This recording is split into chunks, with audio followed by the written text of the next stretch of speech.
Assalamualaikum warahmatullahi wabarakatuh. Selamat pagi, salam sehat dan penuh semangat.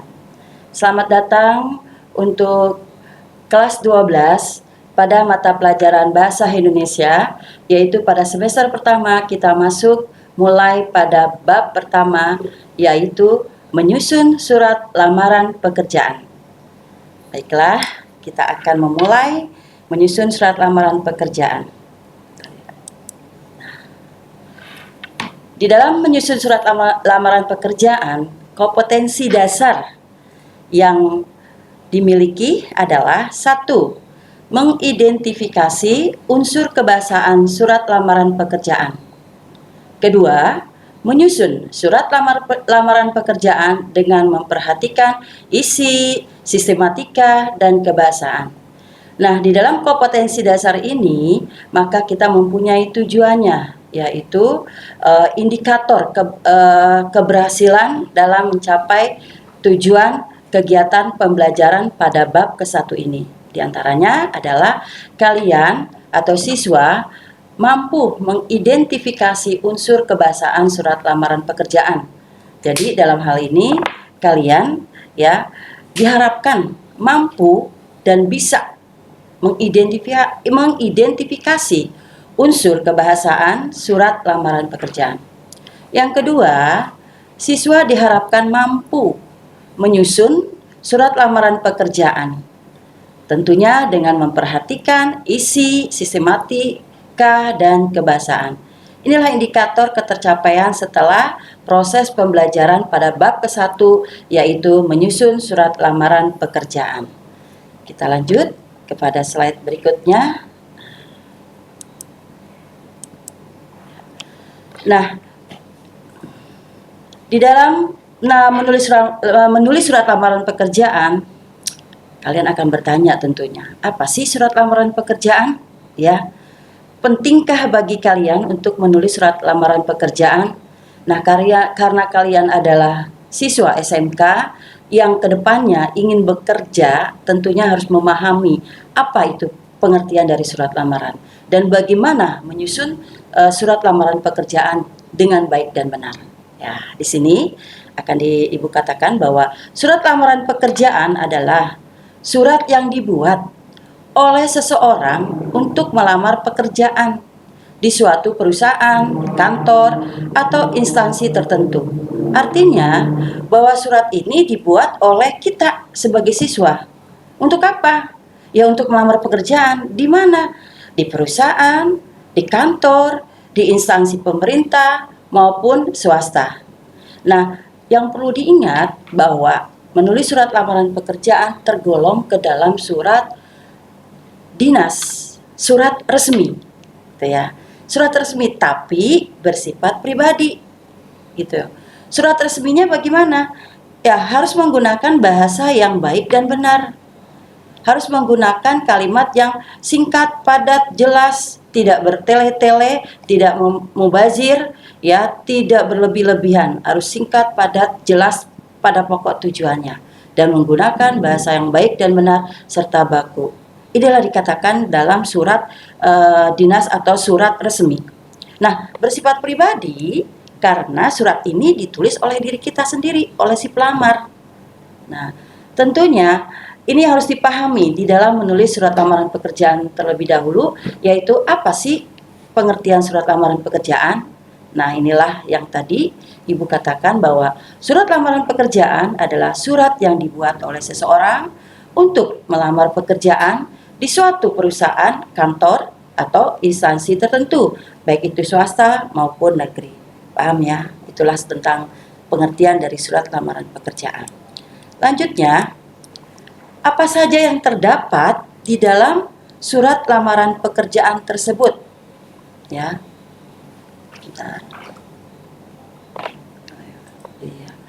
Yaitu yang harus diperhatikan adalah unsur-unsur dalam surat lamaran pekerjaan. Nah, ini yang harus diperhatikan. 1. Unsur tersebut meliputi tempat dan tanggal pembuatan surat, alamat perusahaan yang dituju, salam dan pembuka surat, isi surat, lampiran atau syarat lamaran, penutup surat, dan terakhir adalah tanda tangan dan nama pelamar. Inilah 7 unsur surat yang tidak boleh ditinggalkan oleh kalian di dalam menulis surat lamaran pekerjaan. Ya, unsur ini teramat penting. Baiklah, Ibu akan membahas satu persatu unsur-unsur tersebut dengan baik. Tolong kamu perhatikan dengan baik pula. Yaitu tentang tempat dan tanggal pembuatan surat. Slide berikutnya.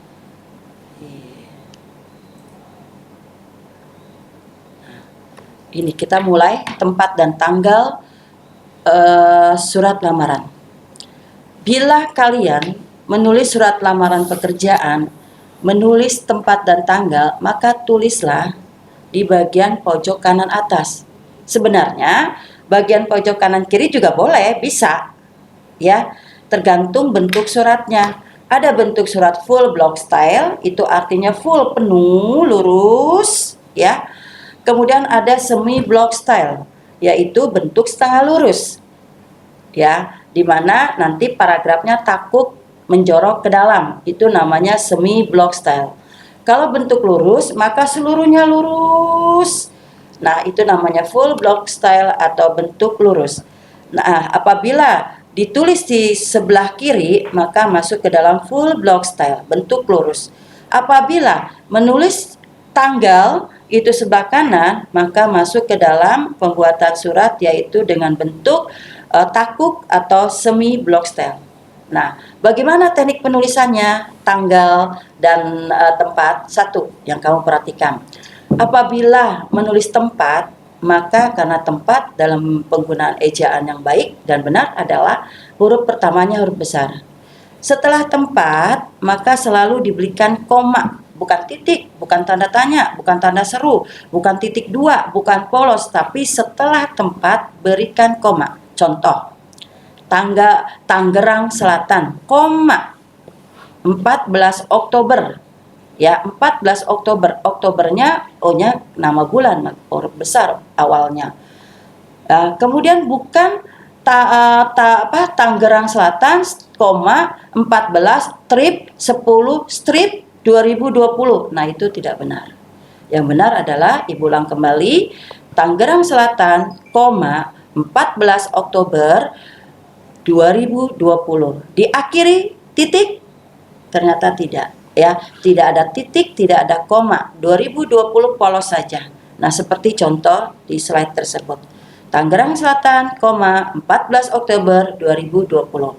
Perhatikan, nama, tempat, dan bulan selalu diawali dengan huruf kapital.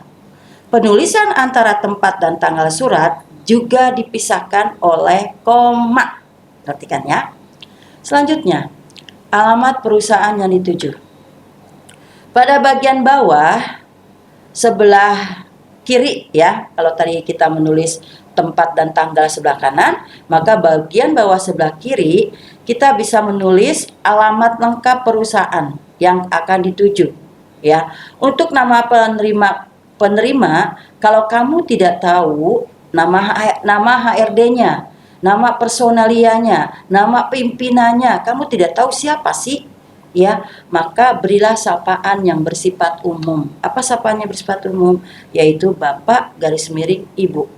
Karena kita tidak tahu HRD ini, pimpinan ini, personalia ini Bapak atau Ibu, ya.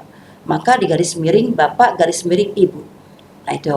Sekali lagi ya, untuk alamat perusahaan tulis sebelah kiri, lalu kata sapaan yang digunakan yang resmi adalah Bapak garis miring Ibu. Dua-duanya kita gunakan, jangan Bapak saja. Kita tidak tahu HRD itu mungkin aja Ibu. Ya, kita tidak boleh Ibu saja, mungkin aja HRD itu Bapak. Maka tulislah Bapak garis miring Ibu. Selanjutnya ya, yaitu yang ketiga. Nah, bentar ya.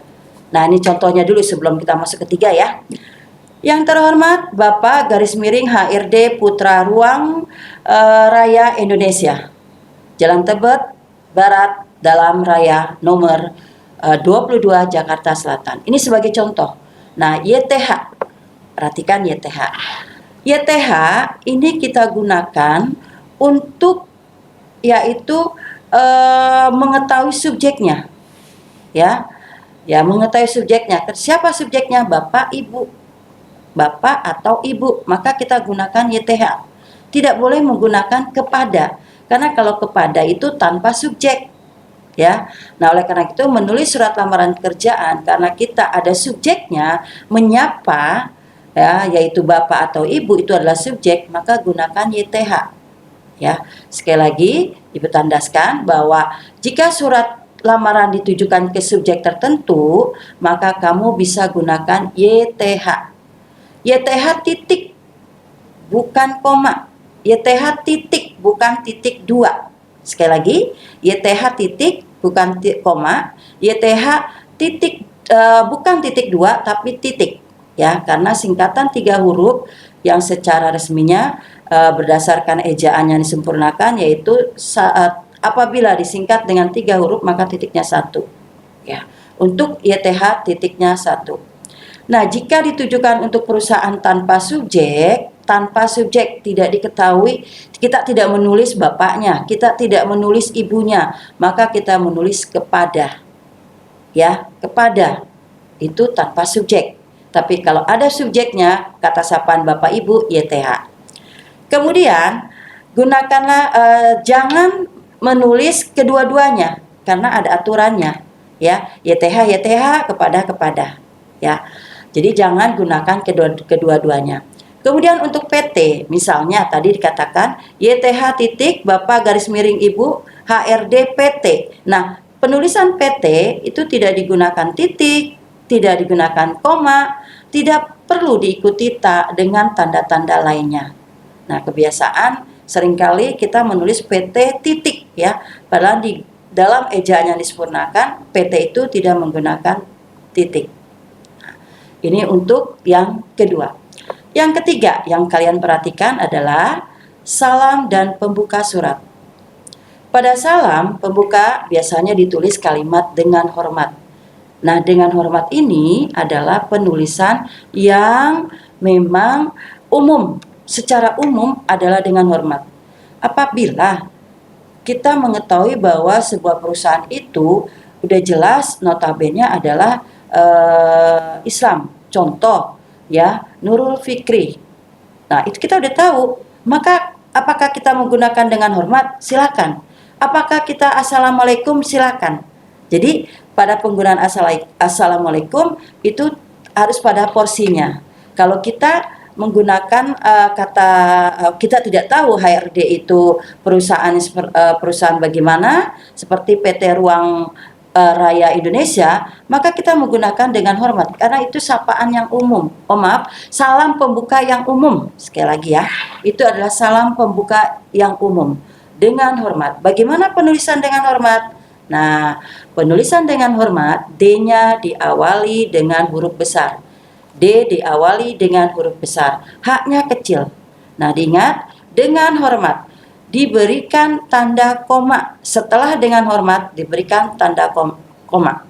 Nah, sementara itu pembuka surat yang bisa kamu isi dengan kata pengantar.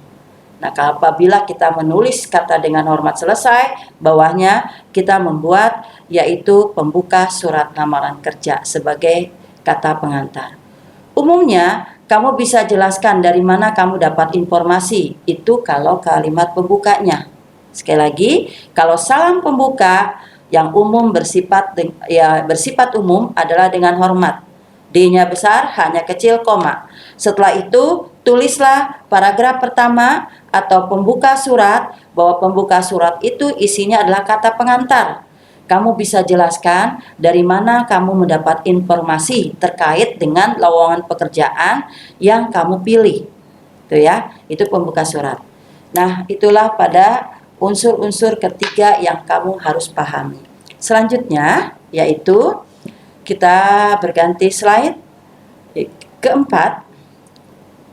Dan sebelumnya, kita lihat. Oke. Oh ya, sebelum keempat, nah, inilah sebagai contoh. Dengan hormat. Nah ya, itu contoh D-nya besar, H-nya kecil, koma. Nah, berdasarkan info lowongan pekerjaan yang disebarkan melalui situs, gitu kan.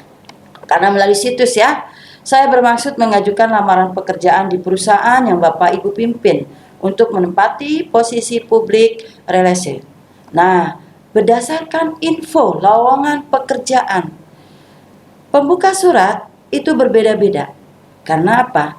Karena bahwa surat lamaran pekerjaan itu sumber informasi kita bisa dapatkan dari satu, sumber informasi dari media. Contoh, media itu dari koran, ya, media itu dari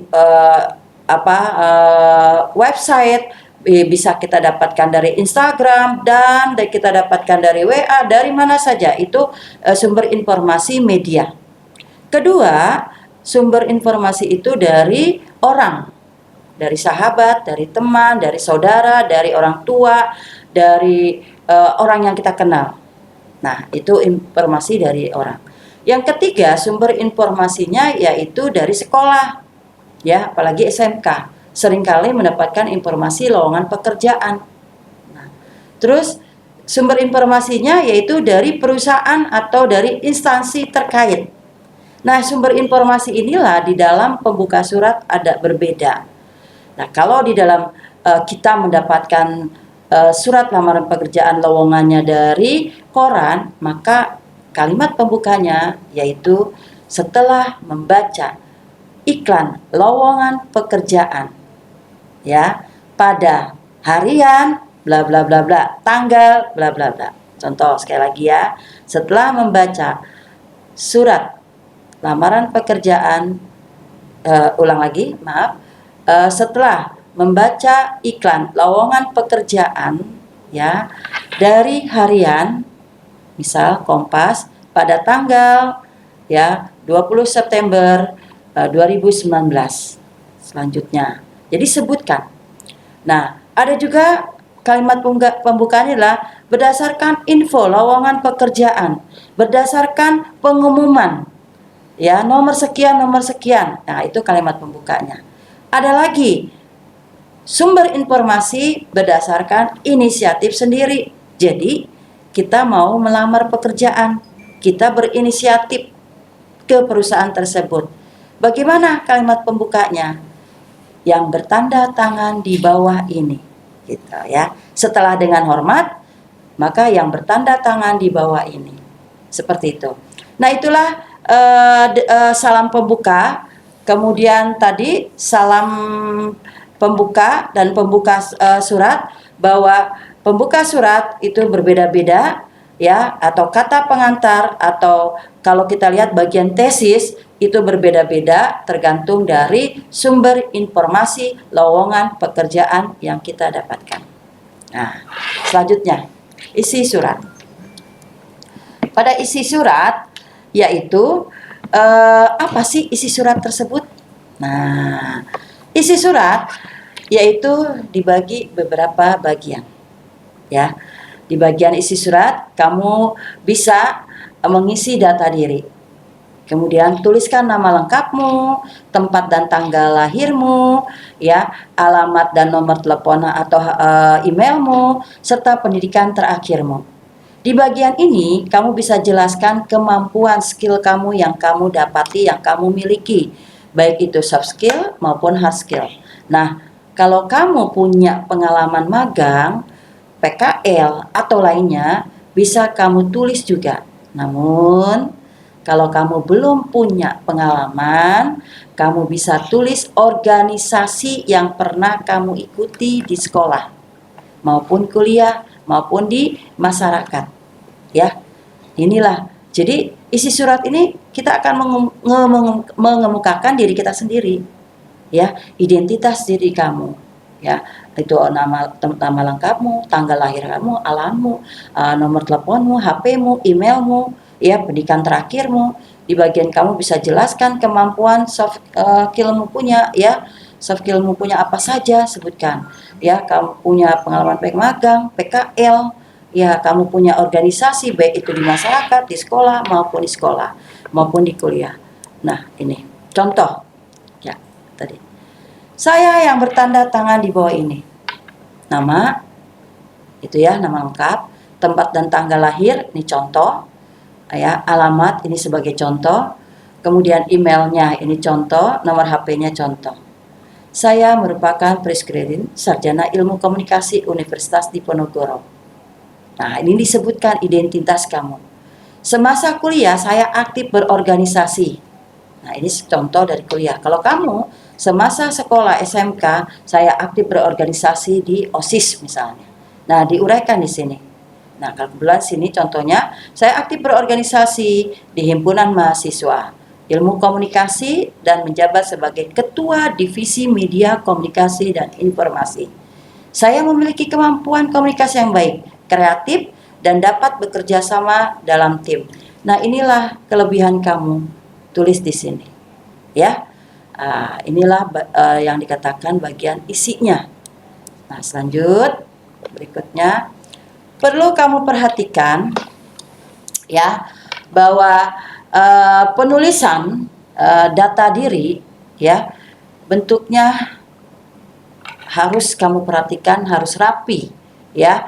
Bagaimana daftarnya? Maka di dalam penulisan tadi menyebutkan nama diri, ada nama, tempat tanggal lahir gitu ya. Kemudian ada email, lalu nomor HP, alamat ya, dan selanjutnya maka tulis sejajar rapi ya, dan diberikan tanda koma.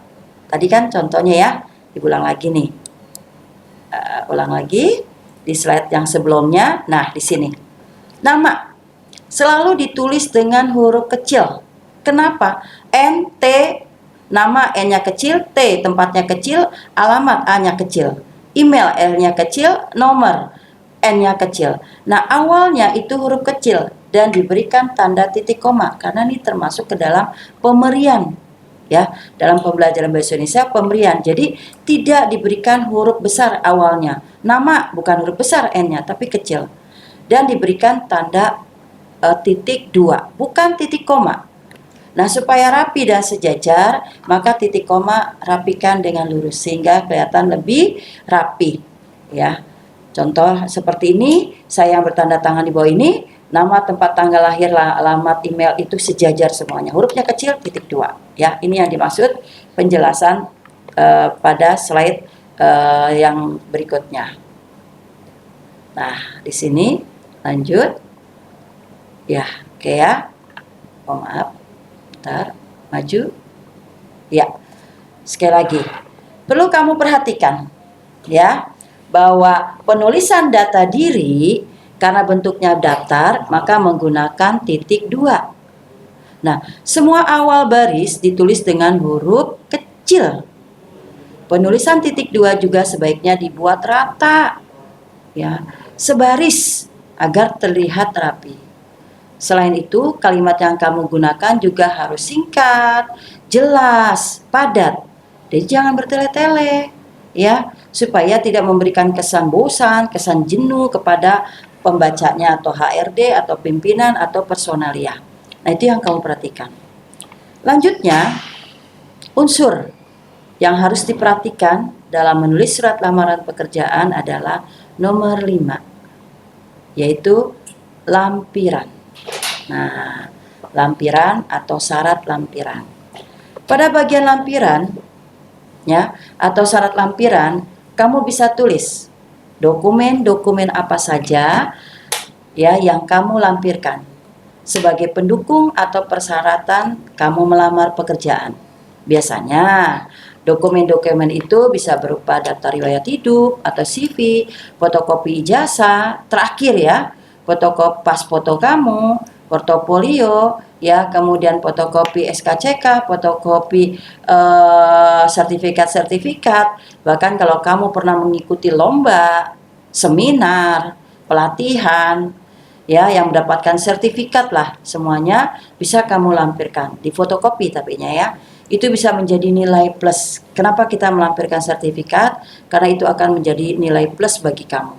Ya, contoh penulisan biasanya seperti ini nih. Nah, sebagai bahan pertimbangan, ya, berikut ini saya lampirkan. 1. Pas foto. 2. Fotokopi KTP. 3. Daftar riwayat hidup. 4. Fotokopi ijazah terakhir. 5. fotokopi transkrip nilai. Keenam, sertifikat keikutsertaan organisasi. Coba perhatikan teknik penulisannya. Nah, 1 sampai 6, pada awal kata tidak ada yang huruf besar, tapi huruf kecil semua. Pas foto, P-nya kecil. Fotokopi, P-nya kecil. Daftar, D-nya kecil. Fotokopi, V-nya kecil. Dan fotokopi yang kelima, P-nya kecil. Sertifikat, S-nya kecil. Nah, ini karena merupakan pemberian di dalam pelajaran bahasa Indonesia atau ejaan yang disempurnakan, maka karena pemberian hurufnya kecil, rincian, ya. Selanjutnya, karena ini rinciannya ada 6, maka setiap nomor sebelumnya maka berikan koma. Contoh, pas foto, koma, ya kan? Lalu fotokopi KTP, koma. Daftar riwayat hidup, koma. Fotokopi ijazah terakhir, koma. Fotokopi transkrip nilai, koma. Sertifikat keikutsertaan organisasi, titik. Nah, titik ini sebagai penanda berakhir. Tapi kalau belum berakhir, ketika kita masih menyebutkan koma, koma, koma. Apabila ada 8, ya masih koma lagi. Ke-8-nya titik. Begitu selanjutnya, ya. Apabila kita menyebutkan pemberian satu persatu, diakhiri dengan tanda titik ketika pemberian itu kita sudah sebutkan yang terakhirnya. Nah, pada bagian ini harus diperhatikan. Sekali lagi, setiap awal baris ditulis dengan huruf kecil dan di akhir barisnya gunakan koma kecuali baris terakhir. Nah, selanjutnya adalah penutup surat. Nah, di bagian penutup surat kamu bisa jelaskan bahwa kamu memiliki harapan, ya, harapan besar agar diterima di perusahaan tersebut. Jangan lupa untuk mengucapkan terima kasih.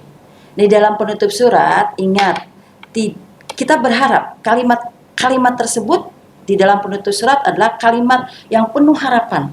Tetapi ingat bahwa tidak dibenarkan kalimat harapan itu kalimat yang berlebih-lebihan. Kalimat yang berlebay-lebayan lah kalau kata bahasa sekarang mah, ya, kalimat yang berlebihan, kemudian berharap sangat tinggi gitu ya, kemudian bertele-tele. Nah, penutup surat lamaran pekerjaan harus jelas, singkat, padat. Tadi dikatakan bahwa surat lamaran pekerjaan termasuk dalam surat resmi, ya, surat resmi. Nah, surat resmi ini karena surat resmi maka gunakan bahasa yang singkat, padat, jelas, tidak bertele-tele. Selanjutnya yaitu menggunakan bahasa yang baik dan benar serta baku. Apalagi penutup surat yang bertele-tele. Ya, jangan berlebay-lebay lah kalau kata kita sekarang gitu. Contoh nih. Demikian surat lamaran pekerjaan ini saya buat. Demikian surat lamaran pekerjaan ini saya buat. Titik. Saya harap Bapak Ibu dapat mempertimbangkannya dan memberi kesempatan agar saya dapat menjelaskan potensi saya lebih rinci di tahapan berikutnya. Ya. Jadi ada kalimat penutup surat penuh harapan. Harapannya apa? Dia berharap untuk dapat dipanggil apa? Untuk wawancara. Karena ada kalimat tersiratnya berbunyi, Bapak Ibu dapat mempertimbangkannya dan memberi kesempatan agar saya dapat menjelaskan potensi saya lebih rinci. Nah, menjelaskan potensi saya lebih rinci di tahapan berikutnya. Artinya berharap mendapat panggilan untuk wawancara. Nah, itu kira-kira ya sebagai penutup. Dan terakhirnya dikatakan, atas perhatian Bapak Ibu, saya mengucapkan terima kasih, titik. Nah, itulah kalimat penutup surat. Ingat, atas perhatian Bapak Ibu, itu kita mengucapkan terima kasih. Kamu perhatikan cara penulisannya. Atas perhatian Bapak Ibu, koma. Ya, saya mengucapkan terima kasih. Kenapa diberikan koma? Ya, karena yang mengucapkan terima kasih adalah saya. Adalah si penulis surat lamaran kerjaan, ya. Tapi kalau tidak diberikan koma, maka bacanya Atas perhatian Bapak Ibu saya mengucapkan terima kasih. Nah, Bapak Ibu saya yang mengucapkan. Ya, sekali lagi kalau tidak diberikan koma, maka bunyinya Bapak Ibu saya. Bapak Ibu saya mengucapkan. Sedangkan kamu sebagai pelamarnya tidak mengucapkan terima kasih. Oleh karena itu berikan jeda dengan tanda koma. Ingat, kata sapaan Bapak Ibu B-nya besar. Ya, B-nya besar, I-nya besar. Kenapa? Karena itu kata sapaan. Kalau bukan kata sapaan, maka hurufnya kecil. Ya, kalau bukan kata sapaan, maka hurufnya kecil. Tapi kalau kita menyapa, maka hurufnya besar. B-nya besar, I-nya besar. Nah, inilah beberapa hal yang harus kamu perhatikan dalam menulis surat lamaran pekerjaan. Ya, unsur-unsur yang tadi Ibu jelaskan itu sebagian besar adalah unsur menulis surat lamaran pekerjaan. Dan terakhir, dalam unsur menulis lamaran pekerjaan adalah tanda tangan dan nama pelamar. Nah, untuk tanda tangan dan nama pelamar bisa kamu tulis di pojok kanan surat. Tapi di kiri juga bisa. Kalau itu full block style. Kalau kita tulis kanan juga bisa. Nah, yang kamu perhatikan adalah hormat saya. Nah, tadi salam pembukanya kita mulai dengan hormat saya. Maka penutupnya adalah pembukanya adalah dengan hormat. Maka penutupnya hormat saya. Kalau pembukanya assalamualaikum, maka penutupnya adalah waalaikumsalam. Nah, sekali lagi, karena tadi penjelasan pertama kita dengan hormat, maka penutupnya hormat saya. Dan hormat saya penutup yang secara umum. Penutup yang umum. H-nya besar. Teknik penulisannya ya. S-nya kecil. Diberikan koma. Tidak ada titik, tidak ada titik dua, tidak ada titik koma. Yang ada adalah koma. H-nya besar, S-nya kecil, sayanya kecil ya, S-nya koma. Lalu tanda tangan dengan jelas, kemudian nama dengan jelas. Sebagai contoh, Sipa Sasabila Rahayu, tanda tangan dengan jelas. Nah, itulah garis besar dari unsur-unsur surat lamaran pekerjaan yang kalian harus perhatikan. Sekali lagi, ada beberapa hal yang harus diperhatikan dalam menulis unsur surat lamaran pekerjaan. 1, apa tadi? Dari awal kita mulai. 1, nah, ingat lagi ya. 1 adalah tempat dan tanggal pembuatan surat. Ingat. 2, alamat perusahaan yang dituju. 3, salam dan pembuka surat. 4, isi surat. 5, lampiran atau syarat lamaran. 6, penutup surat. 7, tanda tangan dan nama pelamar. Inilah yang harus diperhatikan jika kamu menulis surat lamaran pekerjaan. Ingat, bahasa yang digunakan adalah bahasa yang baku, bahasa yang baik dan benar. Kalimatnya tidak boleh bertele-tele, tidak boleh panjang lebar, singkat, padat, jelas, dan dimengerti tentunya. Nah, inilah bab pertama dari pelajaran, yaitu menyusun surat lamaran pekerjaan. Kita akan kembali kepada bab-bab pertama juga, masih tetap menyusun surat lamaran pekerjaan pada pertemuan berikutnya. Demikianlah materi hari ini. Selamat dan sehat selalu. Lalu lanjutkan pekerjaanmu untuk menulis surat lamaran pekerjaan. Terima kasih. Wassalamualaikum warahmatullahi wabarakatuh.